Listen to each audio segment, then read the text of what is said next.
अस्सलाम वालेकुम। उम्मीद है आप सब खैरियत से होंगे और 10th क्लास के आखिरी इम्तिहानात के बाद अभी 9th क्लास के लिए हम इंशाल्लाह सीरीज़ लेके आ रहे हैं, जिसमें 9th क्लास को इम्पोर्टेंट क्वेश्चन के बारे में डिटेल से बताया जाएगा और उनके पेपर प्रेजेंटेशन के बारे में, पेपर अटैम्प्ट करने के बारे में, क्योंकि ख़ास तौर पर 9th क्लास के लिए ये पहला चांस था कि उन्होंने अभी तक बोर्ड के इम्तिहानात में बैठे ही नहीं हैं। हाँ, कुछ स्टूडेंट जिन्होंने 8th क्लास के इम्तिहान बोर्ड का दिया होता है लास्ट ईयर, लेकिन लास्ट ईयर वो पेपर नहीं हुए थे, इस वजह से उनको बिल्कुल भी आइडिया नहीं है कि इम्तिहानात में कैसे बैठते हैं, इम्तिहान में क्या प्रिपरेशन होती है। पहला पेपर फेडरल बोर्ड का होने जा रहा है मंडे को और 2 अगस्त को, और इसमें फिजिक्स का पेपर है। और आपको पता है कि पहला पेपर इंसान के लिए थोड़ा सा प्रेशराइज करने वाला होता है, लेकिन आप लोगों ने घबराना नहीं है। आज आप लोगों को मैं कुछ चंद चीज़ें बताने जा रहा हूं जो अगर आपने तैयार कर ली तो इंशाल्लाह आपका पेपर बहुत अच्छा होने वाला है। फुल कॉन्फिडेंस के साथ और अल्लाह पे और अपनी मेहनत पे यकीन रखते हुए इम्तिहान में जाइएगा और इस इम्तिहान को अच्छे तरीके से अटैम्प्ट करने की कोशिश कीजिएगा। अल्लाह ताला सबको कामयाब फरमाए। वो 10th क्लास में हमने देखा कि कुछ स्टूडेंट्स के कुछ इस वीडियो पे कमेंट्स से, जिसको हमने कोशिश की लेकिन हम नहीं कर सके, लेकिन 9th क्लास के फिजिक्स के लिए हमने इसको नए अंदाज में करने की रिकॉर्डिंग करने की कोशिश की है। तो वो रिकॉर्डिंग हम स्क्रीन रिकॉर्डिंग के ज़रिए, पावर पॉइंट के ज़रिए आप लोगों के साथ शेयर किया जाएगा। इसमें यह होगा इंशाल्लाह ताला कि आपको दिखने की इशू नहीं होगा कि आपको वो वाइट बोर्ड सही नज़र नहीं आ रहा। जो जिन क्लास 10th के बच्चों को वो इशू था, तो इंशाल्लाह ताला वो क्लास 9th के बच्चों के साथ नहीं होगा। हम इंशाल्लाह ये कोशिश करेंगे और आप लोगों के कमेंट्स और हमारे लिए बड़े मुफीद होते हैं ताकि हम वक्तन फ़ौक्तन इसको इम्प्रूव कर सकें। 9th क्लास के लिए है फेडरल बोर्ड और फिजिक्स का पेपर ये है। कंप्लीट वीडियो देखिएगा, इसमें शॉर्ट भी आपको अलग से बताए गए हैं, बड़े सिलेक्टिव और कम से शॉर्ट बताए गए हैं, लॉन्ग बताए गए हैं, 10-12 लॉन्ग क्वेश्चन हैं, न्यूमेरिकल बताए गए हैं आपको, और बड़े ही इंपॉर्टेंट टॉपिक आप लोगों को बताए जा रहे हैं। इसकी अगर आप तैयारी कर लेते हैं, आपके पास आज का दिन भी है, आपके पास कल का दिन भी है, सैटरडे और संडे भी है। अगर इन 3 दिनों में आप तैयारी अच्छी तरीके से कर लेते हैं तो इंशाल्लाह ताला मंडे 2 बजे तक आपकी बहुत अच्छी तैयारी हो सकती है और आप इसमें बहुत अच्छे मार्क्स ले सकते हैं। तो हमारे साथ जुड़े रहिएगा। इसी वीडियो को हम आगे कंटिन्यू करेंगे, लेकिन स्लाइड्स पे जाते हुए। ओके जी, स्टे। अस्सलाम वालेकुम जी। जैसा कि physics 9th class guest paper F22 2021 तैयारी का बेहतरीन फार्मूला है आप लोगों के लिए। अभी भी 2-3 दिनों के अंदर अगर आप तैयारी को बेस्ट करना चाहते हैं तो इसके ज़रिए आप कर सकते हैं। इंशाल्लाह बाकी सब्जेक्ट्स की भी वीडियो अपलोड की जाएंगी, तो आप लोगों ने हमारे साथ रहना है। तो अभी हम चलते हैं स्लाइड्स की तरफ। जैसे कि आप पहली स्लाइड देख रहे हैं, तो इंशाल्लाह नेक्स्ट स्लाइड की तरफ चलते हैं। नेक्स्ट स्लाइड्स हमारे पास जो इंपॉर्टेंट शॉर्ट क्वेश्चंस हैं, तो पहले मैं चैप्टर वाइज को बनाना चाहता था, लेकिन कुछ टाइम शॉर्टेज होने की वजह से चैप्टर वाइज नहीं बना सका। तो हर स्लाइड्स के अंदर ऑलमोस्ट 5, 6 या 7 शॉर्ट क्वेश्चंस हैं। आप वीडियो को स्टॉप करें और इसको नोट कर लें, इसको लाजमी नोट कर लें, ये बहुत इंपॉर्टेंट है। चैप्टर नंबर 1 है almost, I think so, what is difference between base quantity, उसके या फिर what is difference between base unit and drive quantity या फिर ड्राइव यूनिट विद एग्जाम्पल लाजमी करनी है। फिजिक्स के पैटर्न में जो मैं आपको बताने चाह रहा हूँ, याद रखिएगा। अगर किसी चीज़ की डेफिनेशन पूछें तो याद रखें उस डेफिनेशन के साथ उसका अगर फार्मूला है लाजमी लिखना है, अगर यूनिट है लाजमी लिखना है, अगर उसकी एग्जाम्पल है लाजमी लिखनी है। 3 चीज़ें एक डेफिनेशन के साथ आप लिखेंगे, और अगर फार्मूला 2-3 लाइनों में ड्राइव होता है तो वो ड्राइव भी करेंगे। ये फेडरल बोर्ड की मैं बात कर रहा हूँ क्योंकि 3 मार्क्स का शॉर्ट क्वेश्चन है, तो सिर्फ डेफिनेशन लिखने से आपको 3 मार्क्स पूरे नहीं आएंगे, क्योंकि हाफ पेज आपको दिया होगा पेपर में, हाफ पेज आपको पेपर में दिया होगा। पेपर प्रेजेंटेशन के बारे में ऑलमोस्ट सेम वही है जो 10th क्लास का फिजिक्स का पेपर या बाकी पेपर थे। तो जिन्होंने वो मेरी वीडियो नहीं देखी, तो 9th क्लास को चाहिए कि 10th क्लास का फिजिक्स का जो गेस्ट पेपर या इंपॉर्टेंट क्वेश्चन की वीडियो है अजमल कमियाना के यूट्यूब चैनल पे, वो देख लें। उससे आपको आइडिया हो जाएगा कि how to solve the paper को अटैम्प्ट कैसे करना है, OMR शीट कैसे होता है, ई शीट कैसी होती है, ई शीट को कैसे फिल करना है, OMR शीट को फिल करने के बाद उसकी कौन सी नंबरिंग कहाँ पे करनी है, तमाम डिटेल उसमें दी हुई बड़ी ही डिटेल के साथ। ठीक है, अब यहाँ पे क्योंकि हम फोकस फिजिक्स पे करेंगे, तो आप अगर नहीं देखी तो वो वीडियो देख सकते हैं। तो सबसे पहला क्वेश्चन आपने देख लिया, बेस क्वांटिटी, बेस यूनिट और उसके या फिर ड्राइव क्वांटिटी, ड्राइव यूनिट, इनकी एग्जांपल, इनका कंपैरिजन आपस में या इनकी डिफरेंस जो है वो आएगा। सेकंड बहुत इंपॉर्टेंट क्वेश्चन है शॉर्ट, जो अक्सर पूछा जाता है आपके इम्तिहानात में। What is zero error and why it is the use of zero error is necessary in the measuring instrument and zero correction. यानी जीरो एरर का जो टॉपिक है ये आपको लाजमी आना चाहिए, जीरो एरर का आपको टॉपिक लाजमी आना चाहिए, गौर से देखिएगा। नेक्स्ट हमारे पास एक बहुत आसान सा शॉर्ट सवाल आता है और अक्सर ये एमसीक्यूज में भी आ सकता है, लेकिन शॉर्ट क्वेश्चन अक्सर आता है। Estimate your age in seconds, अपनी एज को सेकंड्स में लिखें। इसमें पहले आप अपनी एज ऊपर लिखेंगे कि my age is 14 years and उसके बाद उसको सॉल्व करेंगे, या 15 ईयर्स या 13 ईयर्स, जो भी आपकी एज है।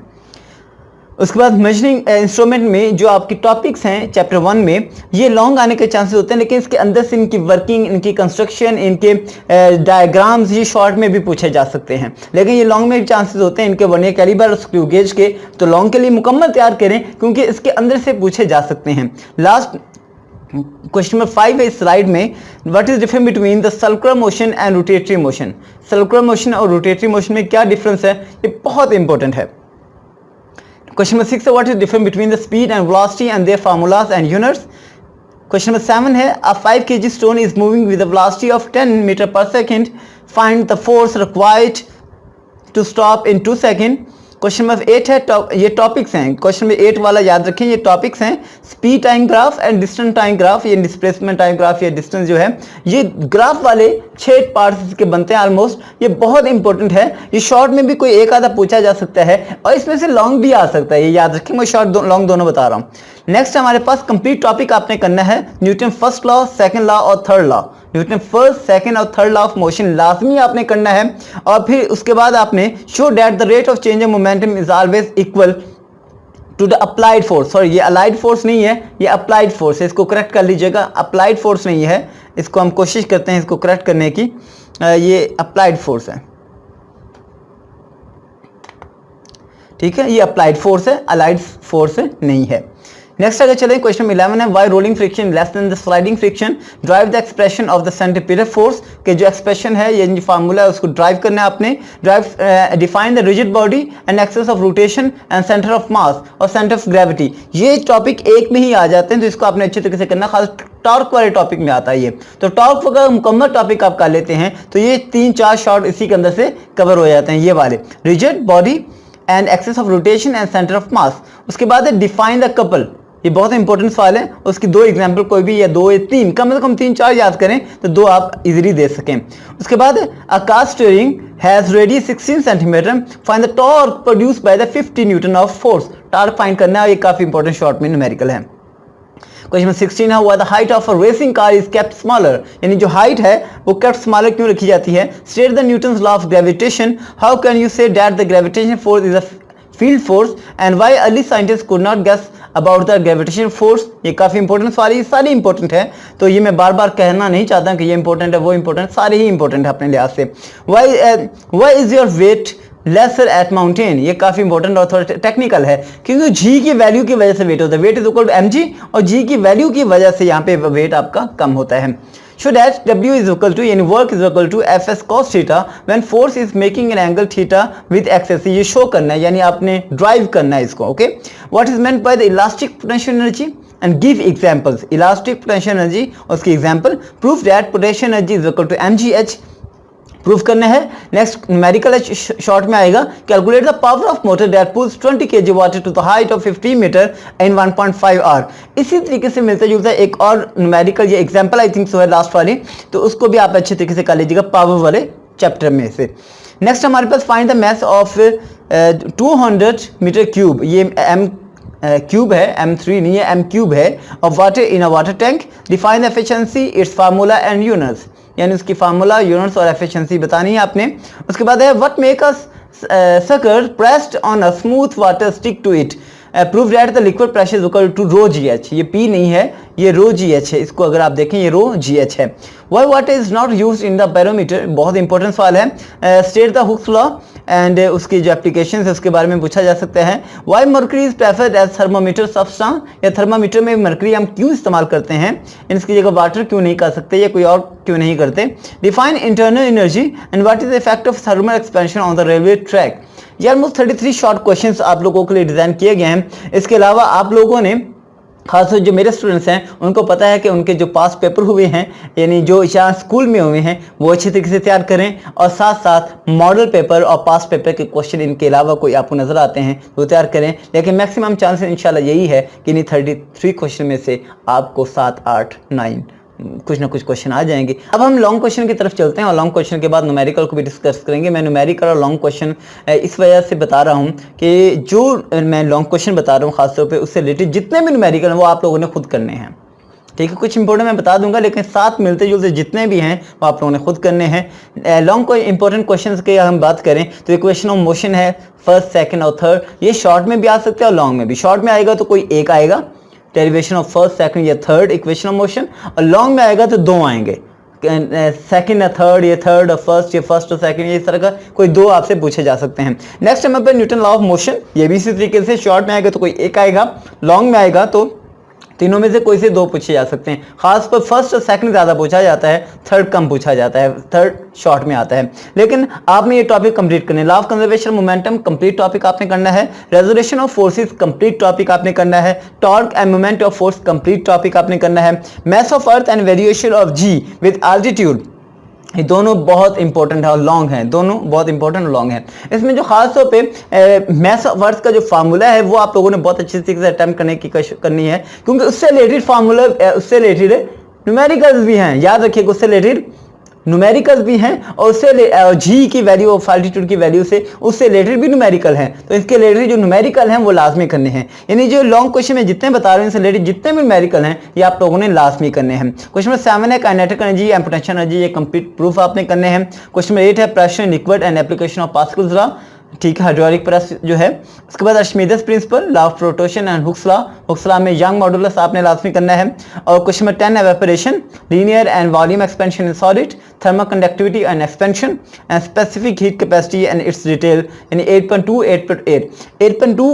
8.3 एंड 8.8 जो है ये फुल टॉपिक करने हैं, क्योंकि इस पूरे चैप्टर में 2 ही टॉपिक करने हैं, ये फुल करें, इसमें से लॉन्ग या फिर न्यूमेरिकल आने के चांसेस हैं। अब कुछ न्यूमेरिकल भी हम डिस्कस कर लेते हैं। न्यूमेरिकल और एग्जांपल बहुत कम मैंने यहाँ पे डिस्कस किए हैं, क्योंकि ज़्यादातर जो लॉन्ग क्वेश्चंस हैं जो मैंने टॉपिक्स बताए हैं उन्हीं से रिलेटेड, याद रखिएगा, बार बार बता रहा हूँ, उन्हीं से रिलेटेड आप लोगों को आने वाले हैं न्यूमेरिकल्स, हाँ उन्हीं से रिलेटेड आएंगे। तो यहाँ पे एग्जाम्पल नंबर 2.10 है, न्यूमेरिकल 2.3 है, न्यूमेरिकल 3.10 है, एग्जाम्पल 4.3 है, न्यूमेरिकल 4.2 एंड 4.9 है, न्यूमेरिकल 6.3 एंड 6.6 है, और न्यूमेरिकल 7.5 है, न्यूमेरिकल 7.6 है, और एग्जाम्पल 8.5 एंड न्यूमेरिकल 8.7 है। ये आप लोगों को बता दिया गया। इसके अलावा मैं बार बार कह रहा हूँ जो टॉपिक्स हैं उससे रिलेटेड तमाम न्यूमेरिकल आप लोगों ने बहुत अच्छे तरीके से करने हैं। एमसीक्यूज कहाँ से करेंगे? एमसीक्यूज तो इंशाल्लाह ताला आप लोगों को जो एक्सरसाइज के एमसीक्यूज हैं, नंबर 1 एक्सरसाइज के एमसीक्यूज, नंबर 1 एक्सरसाइज के एमसीक्यूज, नंबर 2 पास्ट पेपर के एमसीक्यूज, नंबर 3 आपके जो सिलेबस है आपका फेडरल बोर्ड की मैं बात कर रहा हूँ, 9th क्लास फेडरल बोर्ड की बात कर रहा हूँ, इसका जो सिलेबस है उसके अंदर चैप्टर 1 के आपको दिए हुए हैं 3 टेबल जो इंक्लूडेड है, और चैप्टर 8 के 2 या 3 टेबल इंक्लूडेड हैं। तो ये टेबल भी आपने लाजमी करने। 3 चीजें मैंने आपको एमसीक्यूज के लिए बताई हैं। नंबर 1 क्या है बोले, खुद रिपीट करें, आपको आसानी होगी। एक्सरसाइज के एमसीक्यूज जो रिलेटेड टू द टॉपिक हैं। नंबर 2 पास्ट पेपर के एमसीक्यूज जो रिलेटेड टू द टॉपिक हैं। नंबर 3 आपने चैप्टर 1 और चैप्टर 8 के जो टेबल इंक्लूड हैं आपके सिलेबस में वो लाजमी करने हैं। जी ये हो गया इंपॉर्टेंट चीज़ें जो बता दिया। मेरे ख्याल से ये शॉर्ट वीडियो बनी और आसान हो गया। यहाँ इस तरह के स्लाइड को शो करके आप लोगों को दिखा देना ये काफ़ी आसान हो गया। और मैं अभी इस चीज़ पे आता हूँ कि आप लोगों को कुछ और चीज़ें गाइड कर देता हूँ। बेटा सबसे पहले तो याद रखें आज कल और परसों का दिन आपके पास 3 दिन हैं, और उन 3 दिनों को इस तरीके से डिवाइड करें कि आप सबसे पहले डेफिनेट सी बात है डेली 2 से 3 दफ़ा 4 दफ़ा MCQs लाजमी पढ़ें। डेली 2 से 3 दफ़ा 4 दफ़ा खासतौर पर जो सॉल्व करने वैसे सॉल्व करके देखें। MCQs लाजमी पढ़ें, कौन कौन से एक्सरसाइज वाले, कौन से पास्ट पेपर वाले, कौन से 3 टेबल चैप्टर 1 में से और 3 टेबल हैं हमारे पास चैप्टर 8 में से, इनमें से MCQs बनने के चांसेस हैं। नंबर 2 आपने याद रखना है कि जो क्वेश्चन आंसर हैं जो 33 हैं इनको तो खोल के भेजें, जो 33 मैंने बताए इनको तो खोल के भेजें। इसके अलावा आपके एक्सरसाइज के जो शॉर्ट क्वेश्चन है वो बेटा लाजमी करें, जो आपके एक्सरसाइज के शॉर्ट क्वेश्चन है वो लाजमी करें। और जो मेरे स्टूडेंट्स हैं जिन्होंने हमारे पेपर टेस्ट सीरीज़ दिए हैं वो टेस्ट सीरीज़ वाले लाजमी करें। इंशाल्लाह ताला इन सबको मिला के उनके 100% शॉर्ट क्वेश्चन इन्हीं में से बनेंगे। और जो लॉन्ग क्वेश्चन है जो आपको टॉपिक्स बता दिएंगे मैक्सिमम चांसेस हैं इंशाल्लाह ताला के 3 लॉन्ग आने हैं, 3 में से 2 कन्फर्म इसी में से इंशाल्लाह ताला आ जाएंगे। आपको एक्स्ट्रा कहीं से इसी तैयारी करने की ज़रूरत नहीं पड़ेगी। तो बेटा पहले एमसीक्यूज़, फिर शॉर्ट क्वेश्चन करें और फिर लास्ट में लॉन्ग करें, लेकिन लॉन्ग बहुत अच्छे तरीके से करें और लॉन्ग से रिलेटेड न्यूमेरिकल बेटा नहीं छोड़ने, लॉन्ग से रिलेटेड एग्जांपल्स नहीं छोड़नी, लॉन्ग्स के फार्मूला और प्रूफ लाजमी करने हैं, लॉन्ग्स की एग्जांपल्स अगर हैं तो लाजमी करनी है। लॉन्ग करने का तरीका सबसे पहले डिफाइन करना होता है, फिर उसका फार्मूला है तो वो लिख लेना होता है, फिर एक्सप्लेनेशन, फिर डायग्राम। हाँ, एक बड़ी बड़ी बात, डायग्राम बेटा लाजमी करने। अक्सर बच्चे डायग्राम नहीं करते, आप लोगों ने लाजमी करनी है, डायग्राम आपने लाजमी करनी है। और डायग्राम के बाद कोई भी प्रूफ नहीं होता, जैसे ग्राफ वाले हो गए, मोशन, इक्वेशन ऑफ मोशन हो गया, तो ये डायग्राम्स के बगैर आप प्रूफ नहीं कर सकते। जिनकी डायग्राम है वो लाजमी बनानी है आपने। तो इंशाल्लाह ताला आपका पेपर की तैयारी बहुत अच्छी होगी। अपना ख्याल रखिएगा। इंशाल्लाह बाकी वीडियोज़ भी, मैथ भी, जैसे 10th क्लास का मैथ अल्हम्दुलिल्लाह 95% पेपर वही आया जो हमने आप वीडियो के ज़रिए लोगों को बता दिया। आप चेक भी कर सकते हैं, वो क्रॉस चेकिंग भी कर सकते हैं। और इंशाल्लाह ताला फिज़िक्स का भी यही आएगा जो हम बता रहे हैं। इंशाल्लाह ताला अल्लाह ताला के रहम करम के साथ आप लोग मेहनत करें, अपने आप पे यकीन रखें और यकीन रखते हुए आपने कम अज़ कम बेटा करना क्या है जो आखिरी दिन है, कम अज़ कम बेटा करना क्या है जो आखिरी दिन है। मैं आप लोगों को एक चंद नसीहतें कर देता हूँ। ख़ास तौर पर जब मंडे वाला दिन है बेटा, सुबह उठें, फजर की नमाज़ पढ़ें, कुरान की तिलावत करें, अल्लाह ताला से मदद मांगें, ठीक है। उसके बाद एक आधा घंटा लेटना है तो सो जाएं, अदरवाइज़ रिवाइज़ करें और 12 बजे तक रिवाइज़ 11 बजे तक करते रहें। 11 बजे के बाद उससे पहले भी कुछ खा सकते हैं, लेकिन 11 के बजे बाद थोड़ा सा कुछ ना कुछ खा लें, 11, साढ़े 11 या 12 बजे कुछ खा लें। उसके बाद तैयारी करें और 1 या 1:15 या 1:30 बजे घर से निकल जाएँ। वो लोग, वो बच्चे, वो बच्चियाँ जिनको अपने सेंटर का नहीं पता, वो संडे वाले दिन या सैटरडे वाले दिन अपने बहन भाइयों के साथ जाकर, बड़ों के साथ जाकर, माँ बाप के साथ जाकर वो अपना सेंटर एक दफ़ा विज़िट कर लें, बाहर से विज़िट कर लें, ताकि उन्हें आइडिया हो और एग्ज़ाम वाले दिन में उनको डिस्टर्बेंस ना हो। उन्हें आइडिया हो कि ये सेंटर हमारे घर से कितना दूर है और किस तरीके से हम जाएंगे, रिक्शा करवाएंगे, टैक्सी करवाएंगे या घर वाले छोड़ने जाएंगे। और फिर 1-2 और चीज़ें मैं आप लोगों के साथ शेयर करना चाहता हूँ। नंबर 1 तो आपने बेटा याद रखना है, नमाज़ बेटा लाजमी पढ़ें, अल्लाह ताला से मदद लाजमी मांगें। अक्सर हम बहुत याद करते हैं और भूल जाते हैं, क्यों? अल्लाह की मदद अक्सर हमारे साथ नहीं होती। तो अल्लाह से मदद मांगें, क्योंकि ज़हानत का ताल्लुक़ अल्लाह की ज़ात के साथ है और ये अल्लाह ताला ने ही हमारे माइंड में कुछ चीज़ बिठानी है और निकालनी है। तो अल्लाह से मदद मांगें, अल्लाह पे भरोसा रखें। और एक बात और याद रखें, एग्ज़ाम के पॉइंट ऑफ व्यू से बहुत इंपॉर्टेंट बात करने चाह रहा हूँ। बेटा एग्ज़ाम में चीटिंग नहीं करनी, बेटा एग्ज़ाम में चीटिंग नहीं करनी, बेटा एग्ज़ाम में चीटिंग नहीं करने। चीटिंग से सबसे बड़ा धोखा इंसान खुद को देता है, अल्लाह को धोखा देता है, अपने माँ बाप को देता है, उस्ताज़ा को देता है। आने वाले वक्त में सबको पता होता है कि मैंने क्या किया, लेकिन वो दिन में खलिश सी रहती है, या मैं काश चीटिंग ना करता, काश मैं चीटिंग में एक मार्क्स ना लेता। तो आपको जो बताने का मकसद ये है, क्योंकि बहुत सारे इस बच्चे जो हैं जो ऑनलाइन ख़ास तौर पे देखना, हमारे बच्चों की मैं बात नहीं कर रहा, अकेडमी के बच्चों, स्कूल के बच्चों की बात नहीं कर रहा, लेकिन जो ऑनलाइन बहुत सारे बच्चे देखेंगे तो वो बेचारे पूरा साल स्कूल नहीं जा सकते कोविड-19 की वजह से। इसी वजह से मैं फ़र्स्ट टाइम, आप मेरे जाके देखें, 10th भी फ़र्स्ट टाइम और 9th भी फ़र्स्ट टाइम मैंने ये चीज़ें अपलोड की हैं। अल्हम्दुलिल्लाह बहुत अच्छा रिस्पॉन्स है लोगों का। तो आप भी देखें, इससे फ़ायदा उठाएं, लेकिन बेटा चीटिंग नहीं करने, अपने पेपर को कैंसिल नहीं करवाना। इन्विजिलेटर और सुपरिटेंडेंट को आपने मौका नहीं देना कि वो आएँ और आपके पेपर को फाड़ दें, आपके पेपर पे कैंसिल लिख दें या आप पे केस बनाएं। आप पूरे 3 घंटे इत्मीनान के साथ बैठें। हमें बात कर रहा था 11, साढ़े 11 बजे खाना खाएं, नाश्ता करें और कुछ ना कुछ खाएं पिएं, थोड़ा सा रिलैक्स हो जाएं, ठीक है। उसके बाद 1 बजे आप अपने घर से निकल जाएं, 1:30 बजे तक आप अपने सेंटर पहुंच जाएं, ज़ोर की नमाज़ अदा करें या घर से पहले करके चले जाएं। तो पौने 1 बजे तक टाइम हो जाता है ज़ोर की नमाज़ का। तो 4 फ़र्ज़ पढ़ के, 2 सुन्नत पढ़ के, 4 सुन्नत पहले पढ़ के अपनी नमाज़ पढ़ें, अल्लाह से दुआ करें और 2 रकात मेरी मान लें तो 2 रकात नफल अल्लाह ताला के आगे हाजत के पढ़े, या अल्लाह मेरे इस पेपर को अच्छा होने की तौफीक अता फरमा, आसान मेरे लिए बना, मेरे लिए जो बेहतर फ़ैसला है वो फरमा। अच्छा, उसके बाद आपने 1 बजे घर से निकल जाना है, 1:30 बजे तक सेंटर में पहुंच जाना है। रास्ते में कोई बुक नहीं होनी चाहिए आपके पास, सेंटर में कोई बुक नहीं होनी चाहिए, आपके पास सामान पूरा होना चाहिए। एक ट्रांसपेरेंट ज्योमेट्री बॉक्स ले लें, ट्रांसपेरेंट ज्योमेट्री पाउच होता है वो ले लें। आपके पास एक ही किस्म की बालपन होनी चाहिए, लेकिन 2 या 3 होनी चाहिए। पॉइंटर होना चाहिए, मार्कर होना चाहिए, पेंसिल, डायग्राम्स के लिए पेंसिल इस्तेमाल करें, शार्पनर होना चाहिए, रेज़र होना चाहिए और एक 6 इंच का जो स्केल होता है वो आपके पास लाजमी होना चाहिए। एक कैलकुलेटर बेटा नहीं भूलना कैलकुलेटर आप लोगों के पास लाजमी होना चाहिए, इसके बगैर फिजिक्स तो खास तौर पर नहीं हो सकती। ये आइटम्स आपके पास होने चाहिए, किसी किस्म का एक्स्ट्रा मवाद नहीं होना चाहिए, रॉ मटेरियल के बगैर तो एंट्री नहीं हो सकती। तो बेटा इन चीज़ों का ख्याल रखिएगा। अल्लाह ताला आप सबको कामयाब फरमाए। हमारी दुआएं आप लोगों के साथ है, जितना हो सके इंशाल्लाह बेटा हम आप लोगों के साथ हैं। और कोई भी इशू है तो आप लोग हमें कॉन्टैक्ट कर सकते हैं कमेंट्स के ज़रिए, मैसेज के ज़रिए। अल्लाह ताला आप सबको कामयाब फरमाए। अपनी दुआओं में याद रखिएगा, ख़ुद भी खुश रहें, अल्लाह ताला से खुशी खुशी जाएँ और मुतमईन होकर जाएँ। डरना नहीं है, घबराना नहीं है, हौसले के साथ, हिम्मत के साथ, ये सोच के कि यार जितना मैंने पढ़ा अल्हम्दुलिल्लाह किसी और ने नहीं पढ़ा होगा, और ये सोच के कि इंशाल्लाह अल्लाह ताला मेरी मेहनत को ज़ाया नहीं करेगा। अल्लाह ताला से दुआ करनी है, या अल्लाह मुझे मेरी मेहनत से बढ़कर अपनी रहमत के मुताबिक कामयाबी अता फरमा। इंशाल्लाह ताला अल्लाह ताला को कामयाबी नसीब फरमाएगा। कंफ्यूज नहीं होना, पेपर को बेटा तसल्ली के साथ सॉल्व करना है। OMR शीट और ई शीट को फिल करने का तरीका एक वीडियो में फिजिक्स 10th क्लास में बता दिया गया है, वो भी देख सकते हैं। अदरवाइज आपको इन्विजिलेटर बहुत डिटेल के साथ बताएंगे, वो लाजमी देख लीजिएगा। आखिर में एक आखिरी रिक्वेस्ट है, बेटा अपने आप पे भरोसा रखना है, अपनी मेहनत पे भरोसा रखना है और ज़ात पे भरोसा रखना है। अल्लाह ताला आप सबको कामयाबी नसीब फरमाए। अपना ख्याल रखिएगा। अल्लाह हाफिज़।